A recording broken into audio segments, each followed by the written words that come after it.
It's hard to understand what's going on. I mean, I really, one minute you feel like, oh my gosh, this is going to be, now the landslide's going to start. And then there'll be some other weaselly little, sidestep they do. Or you can make a bad decision about a candidate. It's not who you are.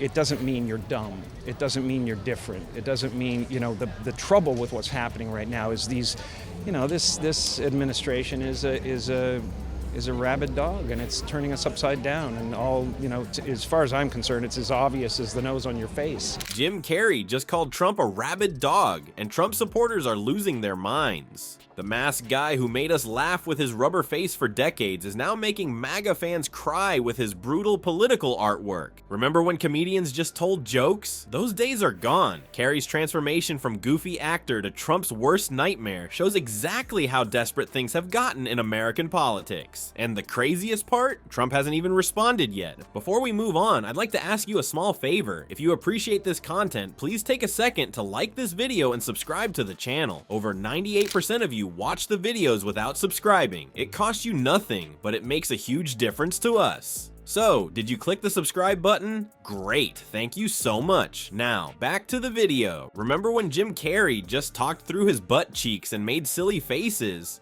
You gotta speak, man. This is not a time to clam up, and not a time to get frightened.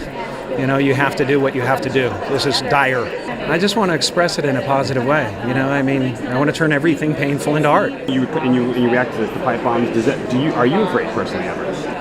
Apparently, I was threatened on Twitter, so I don't know. I didn't see the thing. I heard there was, some severed goat head, and I'll see you soon, kind of thing. Well, those days are definitely over, folks. The guy who once bent over and made his rear end do the talking in Ace Ventura has transformed into one of Hollywood's most outspoken Trump critics. During the Bush years, Carrey would occasionally toss out political jokes that got polite laughs, but didn't exactly make headlines. Most fans were too busy quoting "alrighty then" to notice that their favorite funny man was developing a political conscience. But behind that goofy grin, something deeper was brewing. Around 2008, while battling depression and exploring spirituality, Carrey began questioning the bigger picture: corporate influence in politics, social causes, and the whole darn system. His relationship with activist Jenny McCarthy introduced him to new perspectives that planted seeds for what would later grow into full-blown activism. Then came 2016, and boy oh boy, did that change everything. When Trump first announced his run, Carrey treated it like another comedy bit, but as the Orange Man gained traction, Carrey's jokes turned into warnings. His Instagram, once full of goofy selfies, morphed into a platform for pointed political observation. I can break bread with anybody in this country.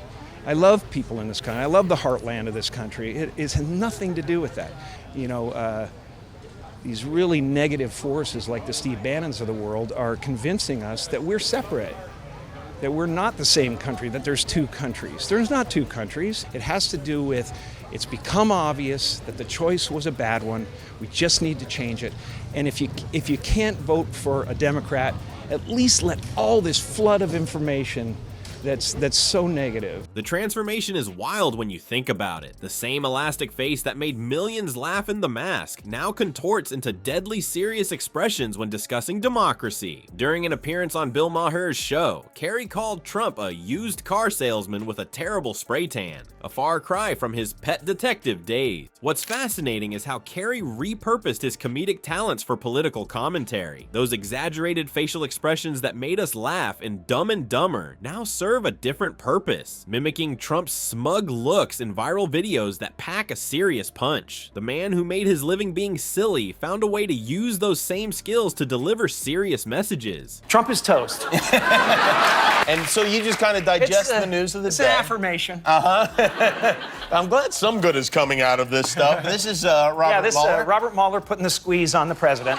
That's Space Force. That's the Space Force, yeah. That's the beginning of Space Force. That's right. But Carrey's most shocking moment came when he compared Trump to a rabid dog. With the same intensity he once reserved for his wildest comedy scenes, Carrey delivered a scathing takedown that left both supporters and critics with their jaws on the floor. The interview spread across social media faster than Fire Marshal Bill could say, "Let me show you something?" While most celebrities were busy firing off angry tweets about Trump, Jim Carrey quietly picked up a paintbrush and launched an artistic assault that makes his rabid dog comment look like a friendly belly rub. The rubber-faced comedian who once made millions by talking through his butt cheeks transformed into a Renaissance man with a political vendetta, armed with nothing but canvas, paint, and a Twitter account during America's most divisive presidency. Makes me feel good. When you were a kid, would you draw caricatures of your friends, etc.? I did. I drew pictures of my teacher. Oh, really? And I don't have any of those with me. She actually stole. Wow, look at this! I can do anything with it. Not working.